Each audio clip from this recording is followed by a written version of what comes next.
Email Chuck on the Canes website. Kaiton's Corner is brought to you by BASF. What's America's best termite defense? Termidor. Visit TermidorHome.com today. Here's Chuck Kaiton. Back here at RBC Center, the Hurricanes and the Islanders meeting again. It's time for another edition of Kaiton's Corner. 2 periods of play in the books. And remember, you can always email, as Ray just mentioned, email me to Chuck K, Chuck of the letter K, at CarolinaHurricanes.com. Whether you're a new fan or a veteran fan, no question is ever mundane or not worth asking. Please do that. And if you have a last name that is tough to pronounce, or even a first name for that matter, send that phonetically along with your full name and where you're emailing from. With a good question about hockey, it could be about hockey history, it could be about the Hurricanes, anything about the rules, any knotty problems of hockey as you've watched the game. We have Todd Poole with a question tonight. There was a goal scored by the Flyers against the Hurricanes in a December 15th game. Lupul second, Joffrey Lupul used to play for the Vancouver Canucks. That one's not me. Where the officials scored it, no goal, and the play continued. And then after the play stopped, they reviewed it, realized the puck did cross the goal line. That's where Tim Gleason blocked it, but the puck went all the way in, you'll remember. And they correctly scored it a goal. My question is, in a situation like that, what happens if the other team scores before the play is stopped and the officials have a chance to review the play? Well, the review continues, and the second goal is disallowed. In other words, they rack the clock all the way back to that first scoring play. As long as that first scoring play is legitimate, everything, Todd, that happens after that didn't happen.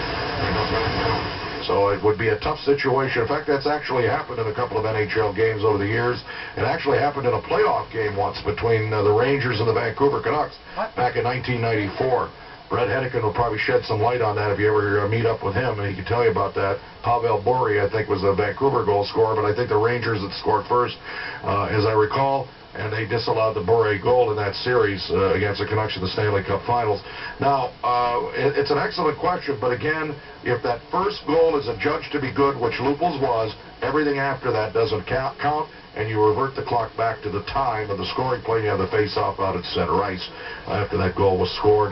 And so an excellent question for Todd Poole tonight. Next, Zach Goldman, who's a 13-year-old listener from Cary, North Carolina, and he says he's been, for the past 2 years, living in a hockey-loving Caniac family, loving the game of hockey. My dad and I play ice hockey. We listen to your show quite often, and we were wondering your terminology. What exactly is a snap wrister? Well, it's a kind of a snapshot, kind of a half wrist shot, half snapshot, and I describe that as a snap wrister, where you roll the wrists and snap the puck and get that puck to accelerate a little quicker. It's better than a slap shot because you don't have to take a big backswing.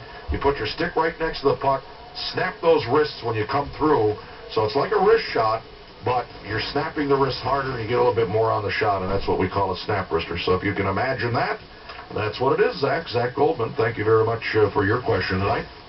And next we have Lynn Fowl, or Fowley. It's F-O-W-L-E. I hope I'm pronouncing your name right. Again, if I'm going to say it's Fowl, but not your name, but your pronunciation. The second one was my question. I really just wanted to record that.